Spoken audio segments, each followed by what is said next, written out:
ఇంత రప్చర్ చేస్తున్నారు అధ్యక్ష. నేను కూడా హిందూని అధ్యక్ష. ప్రతిరోజు గుడికి పోయి మొక్కందే బొట్టు పెట్టందే. నేను కూడా నీళ్లు కూడా తాగను అధ్యక్ష. నాకు లేదా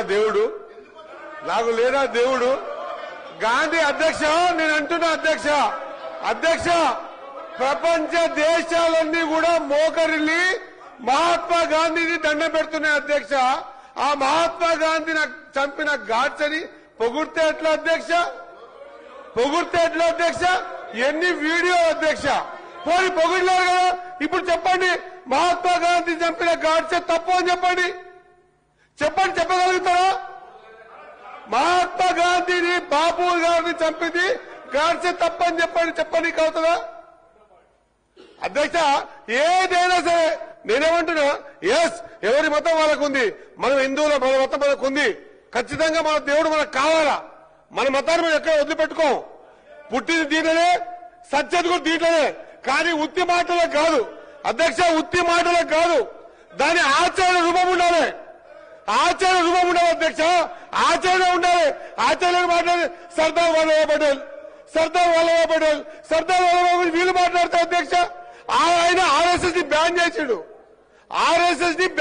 అధ్యక్ష. వీళ్ళు బొమ్మ పెట్టింది అంటే బొమ్మ పెట్టింది నిజమా? ఆర్ఎస్ఎస్ ని బ్యాన్ చేసింది నిజమా? కాదు కదా అధ్యక్ష. మనం మన ధర్మాన్ని కాపాడుకుంటూ ఇతర ధర్మాలకు కూడా గౌరవం ఇవ్వాలి అధ్యక్ష. మనం కూడా టు బి ఫ్రాంక్ 100% నేను హిందువుగానే పుట్టినా, హిందువుగానే చస్తా.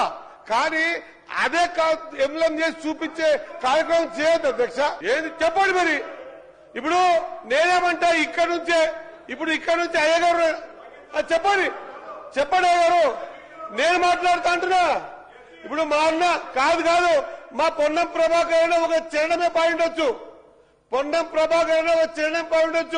నేను పార్కం చేసి 2 గంటలు అనర్గళంగా మాట్లాడగలుగుతా. అనర్గళంగా ఏ దేవుంది, ఏ శ్లోకం పాడాలి, ఎప్పుడు పాడాలి ఖచ్చితంగా పాట చూపిస్తా. నరాన ఉంది అధ్యక్ష. నేను హిందువుని అధ్యక్ష. కానీ ఓట్ల కోసం ఈ విధంగా డైవర్ట్ చేసి పాలిటిక్స్ చేసి కరెక్ట్ కాదు అధ్యక్ష. 2 విషయాలు అధ్యక్ష. స్టేట్ గా అంటున్నా, గాడ్సే గారు గాంధీ గారిని చంపారు. మనం సమర్థిస్తామా వద్దా? ఒకటి. ఇప్పుడు వల్లభాయ్ పటేల్ గారి గురించి మాట్లాడుతారు అధ్యక్ష. ఆయన కాంగ్రెస్ లో ఉండే, మీరు విగ్రహం పెట్టి బానే ఉంది. ఒకసారి రికార్డు చూడండి అధ్యక్ష. ఆర్ఎస్ఎస్ బ్యాన్ చేసిండు అధ్యక్ష. దాని గురించి దీనికి క్లబ్ చేసి మాట్లాడితే ఎట్లా?